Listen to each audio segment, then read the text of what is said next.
The Louisiana Restaurant Association presents the We Live to Eat podcast. It is said in Louisiana that a great deal of our culture revolves around food.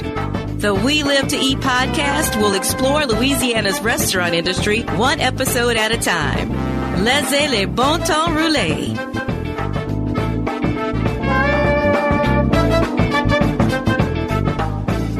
I'm here with Stephen Hightower, who is the owner?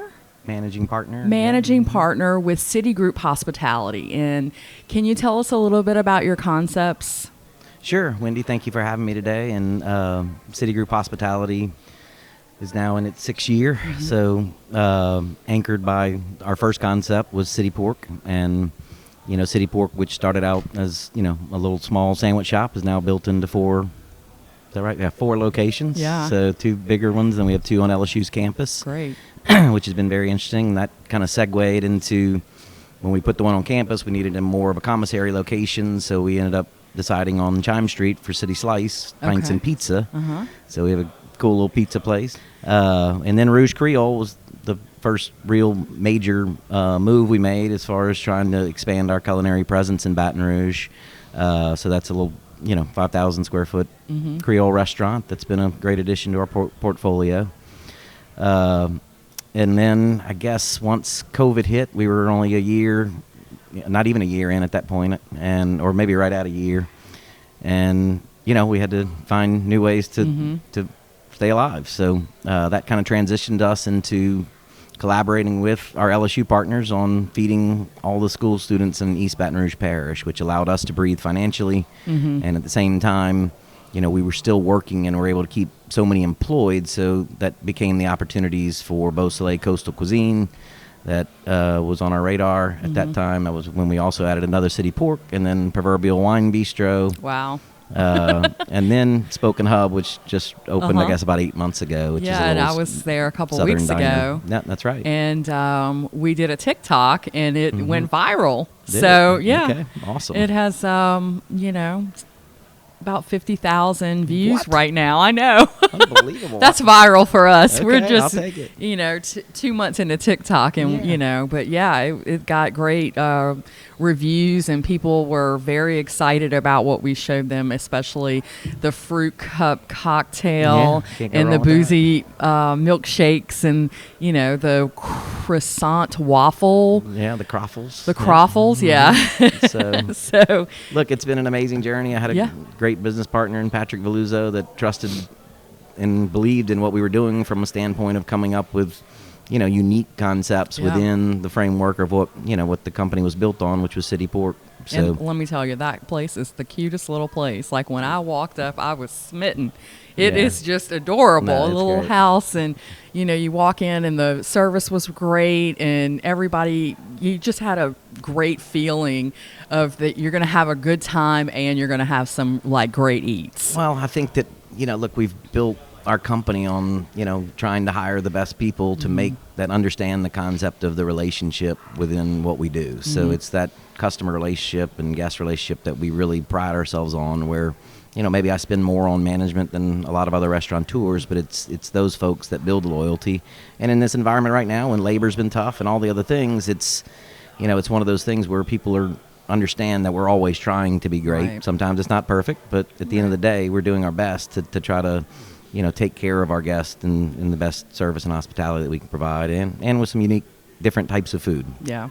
Well, and you have unique types of technology. We did. And one of them just made the news, and it is a robot. It is one of those serving robots. Yeah. Can you tell me a little bit about how that came to be? Yeah, and I mean, look, it's a of product of the Louisiana Restaurant Association showcase, and the ability to go spend a couple days and see the new technologies and the new products that are out there from food on down. But I knew it. That's right. No, the robots. Those robots were all over the show They floor. were, and I kind of dismissed it at first, and then explored it a little further. One of our other board members, Bruce Addinger, was like, "You got to come check this out," and it was just. Once I learned a little bit more about it and saw the capabilities, I was thinking, okay, well, this could be worth a shot. And if if we're able to save 3 or 4 minutes, and I think every restaurateur listening can understand that 3 or 4 or 5 minutes of service makes a huge difference. So having that extra hand, and all you got to do is punch a button, and BellaBot takes off to table 25. Did you name it BellaBot? That's the name of it. They named it that. And then, but they did a great job of branding it. And, you know, it sings happy birthday to guests. Oh, my gosh. Has been really a great service aid. And how did your staff take to BellaBot? It was a little freaked out at first, but you know, now once they've gotten accustomed to it, then you know they're using it, and you know, I think it's become more of a server aid, and maybe that extra support staff that we didn't have more than anything.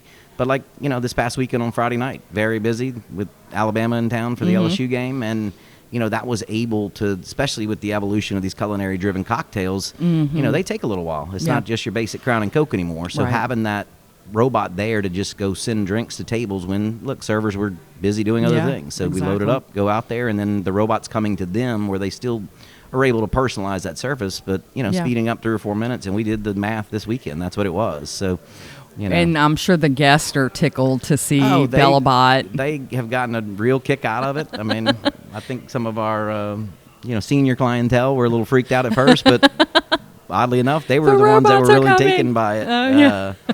You know, and I had, obviously you deal with replacing people question that came up multiple times, but it's not the case. It's just a way to continue to add. And honestly, you know, BellaBot's not going to tell me they're going to call in sick or, you know, all the different little things. So at least it's been something we can all count on. Yeah, keep her battery charged and you're good to go, and if anything, most of the servers are saying that they, you know, it allows them to spend more time at their tables. So, and so I think it's something we're going to continue to explore. And that's great. So you have one now? We have one now, and then I'm going to try it out at City Slice Pizzas. So I think it's the perfect, put 4 pizzas on at once and go to 4 different tables. That's amazing. It's going to be huge, I hope. That's great.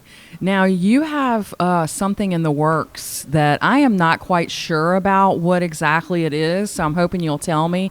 But you said that you guys participated in a study, and Harvard Business Review bought the study? That's correct. And now Cornell University is using the study in their curriculum? That's correct. I mean, it was, pretty close. What is the study? Yeah, so basically, early 2021, I got to meet one of the professors at the Entrepreneurial Business School at LSU. And, you know, we kind of hit it off doing another podcast very similar to this about just the digital transformation and how technology's impacted the restaurant industry. And, you know, as we came out of, you know, the COVID lockdowns and understanding that, you know, third-party delivery services were a lifeline. At the end of the day, they were a lifeline for cash flow, maybe not profitability. Right. So as we've seen some of the other technological platforms that we're using and shifting, I've kind of taken over our marketing department, or brought our marketing in-house as opposed to where we'd outsourced it in the past. So, but using technology to be able to accomplish that, because there was this one missing piece, which was our ability at Citigroup Hospitality to truly understand incremental sales and being able to talk to our guests more directly, or having platforms in social media that can potentially go viral, and pulling all that together. So it was understanding that these third-party aggregators were not only just incremental sales increases, but also a platform to speak to our guests more and understand and learn what their buying habits are. So LSU took on, and Professor Gabe Piccoli there got his graduate team to create a study based on, you know, one other technology piece that we use that created our own online ordering platform. So comparing, is it worth it to use third-party aggregators versus going all in on just your own native delivery? And look, there's complications with all of it. As far as when you pick up your phone, you're going to look for ASAP or Waiter or Uber Eats and say, oh, I see City Pork on there, so I'm going to order from them. Or am I going, if I really want City Pork, is there enough of those people to say, I'm going to go to their website? So it's about telling that story. So that was the study that LSU did, and then submitted it to Harvard School of Business, which they accepted it as a curriculum that can be purchased by other schools. So Cornell University was the first. Professor Piccoli used to teach at Cornell, so he had, you know, some insights there. But the dean of that Nolan Institute of Hotel and Food and Beverage Management was super excited about it, created a 3-day workshop. And invited Gabe and myself to the university, and they have a hotel that's part of it, and all of the colleges built around that. So it was a completely fascinating experience. We presented the case to the students on day one.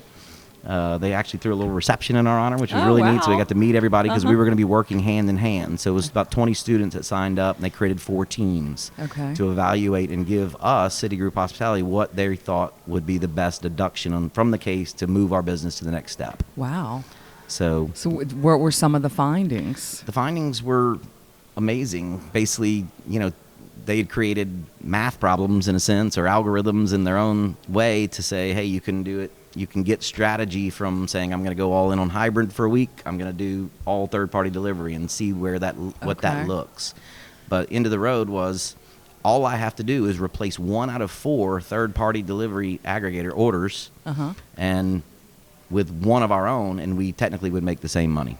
Wow. So, but they still thought a hybrid approach, and I'm glad you asked about the concept, since we do have unique concepts. Some are, it could be different. So our more elevated dining, that's all online ordering through our own native white label delivery service. Got it.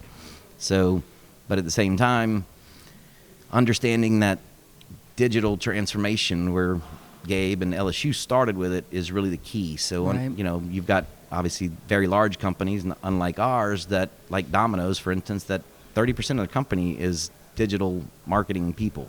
Right. So their biggest recommendation, even on a smaller scale, was for us to hire a chief digital officer that can continue to send us analytics, maybe pare down the amount of technology that we use into one platform that they would own, and not only learn more about the financial and profitability side of things, also execution times, and then still exploring what I talked about from the beginning with you and them, which is understanding that guest relationship. Right. So being able to get the data, but then really do something with it. Right. Which was, it was amazing to see the level of the student and their level of engagement in trying to make us better. And we were honored to be there, and it was one of the most amazing experiences. And honestly, wow. When things, have been so up and down, and more downs and ups probably over the past couple of years, it's really got me rejuvenated and revitalized to continue to try to revolutionize not only our company, but continue to look for ways to build into what technology can impact and what the look ahead is as far as that goes. Not just anybody can make the perfect Sazerac. And not just anybody can offer Louisiana's hospitality industry the perfect workers' comp coverage. The Louisiana Restaurant Association's SIF team knows what hospitality businesses need. We truly care about your team's safety and your success. Everybody who's anybody goes with LRA Workers' Comp. Ask around. In this business, word of mouth is everything. So it's interesting that you said you can collect all this data, but then how do you act on it? Right. And that's something that many people, myself included, with using all of these different social media platforms, for example,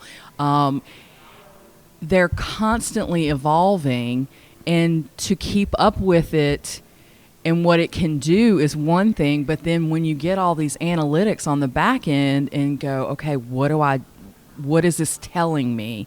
It is a case study. It's totally like putting your, best people together in a room and going, okay, this says that, females are on this platform from this age group to this age group. But then on TikTok, surprisingly, we have more males right, that are 35 to 65.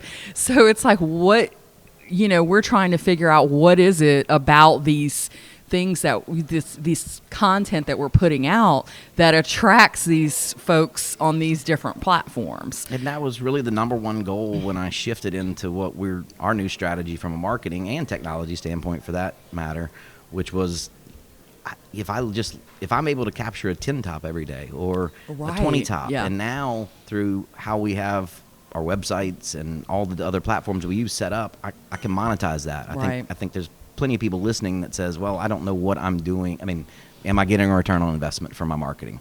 Right. And, we've just shifted into that digital phase of it where I know everything that's going on. Yeah. I know that because of one thing we've done, we've been able to generate $365,000 in income, gross income, right, because of that shift. Now, maybe we were going to get that anyhow, but I know it now. And it's really embracing that piece of it. And then, I know that I can talk to somebody that's going to bring me that, or multiple people that we can geo-track them or geo-fence a restaurant and know that they came in because of what our ads were delivering. Right. And it's been, an amazing education for me more than anything, but something now that ROI that we always search for, I feel really good about where those dollars are being spent and the impact of those dollars. And, a little bit of what all of these experiences over the past year have taught me, and it's been really, really a fascinating journey. So what is your technological background? Is it your iPhone and pretty much? It's just tinkering around on or how did it emerge? I'm going to give the Showcase credit again. Are you it was serious? just, look, one of the other platforms there, I got to keep all my secrets here, but that something I began the engagement a year ago, or at the last Showcase in 2021, but then got on board and then was able to follow up with them in 2022. There's 2 or 3 platforms that we're using that ultimately we want to bring together into one dashboard. In a sense, probably the best way to describe it. But it's been an unbelievable turnaround for what we're at least knowing where the dollars are going. So, well, that's a hell of a testimony research, for the show. Just try to read. try to read as much as I can on Do you what's get wired? going on. I get wired. From Wired to the Eaters, but started looking into some of these other journals that are out there that do analysis on the restaurant business. And the professor at LSU has been a huge help as far as expanding that out. But it's always been something, whether it's looking at food trends on down from the culinary piece of it. But my job over the years has kind of shifted into seeing how to continue to create competitive advantage, and technology has been the leader in that. So let's talk about you're working on the business, not necessarily working in the business. Correct. Can you tell me when that shift happened and how you managed to keep, I'm sure you can walk into a restaurant and end up bussing a table if you, what is it that keeps you focused on working on the business?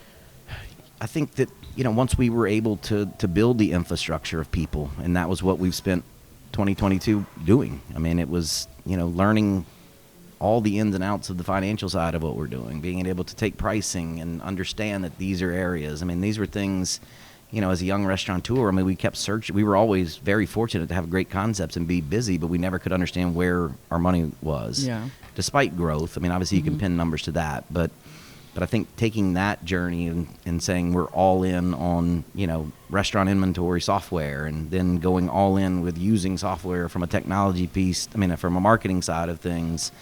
But the people infrastructure, and obviously we can't forget we're in the people business. Right. But getting key individuals in the right places to some of those things that I thought that I had to do. Also establishing a trust level in the buy-in to what our culture, which I like to really call organization, it's setting that standard, and that ultimately is what, all of our corporate leaders right now in our company believe in. They're executing.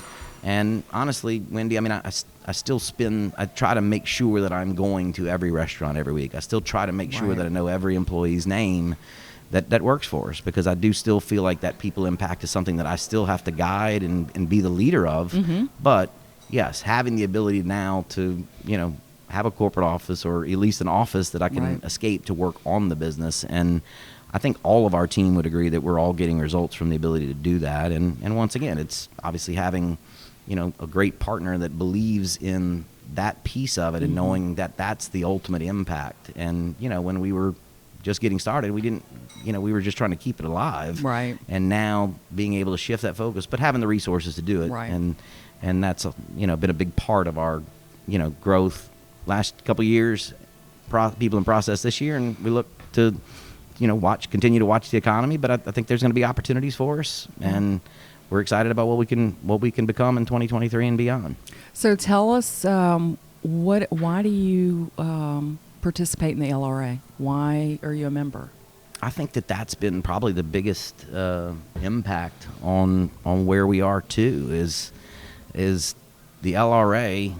It is that first call now, and we got the ability to see the amazing impact the LRA can make during COVID with your communications team, our leader Stan Harris, that has brought us to the next level as far as understanding that there are true impacts. All right, you can dive into the Education Foundation and realize that your participation, which I highly recommend everybody participating in ProStart, but go be a mentor, spend that 1 hour a week and make a difference for others. At the same time, you're going to see the results come back to you because you're going to have that employee that wants to come work for you when they graduate. Right. And it's just all of the programs, the difference making that the team and staff at LRA are always there for you.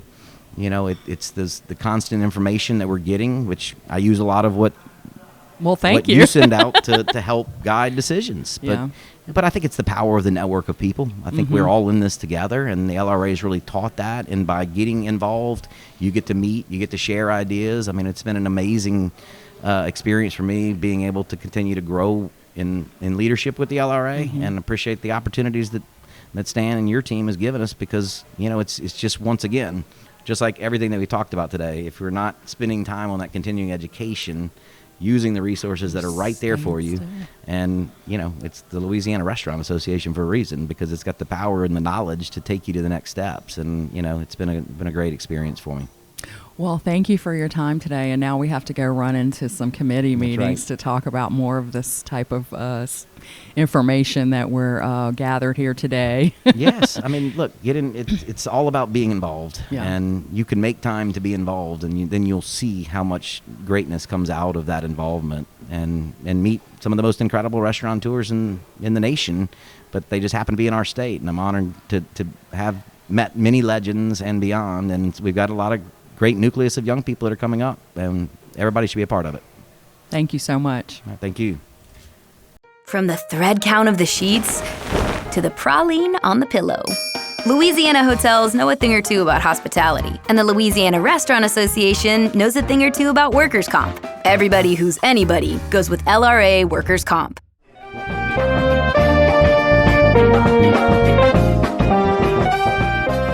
Thank you for listening to the Louisiana Restaurant Association's We Live to Eat podcast. Please join us for future podcasts where we'll discuss restaurants, food, and culture in the state where we live to eat.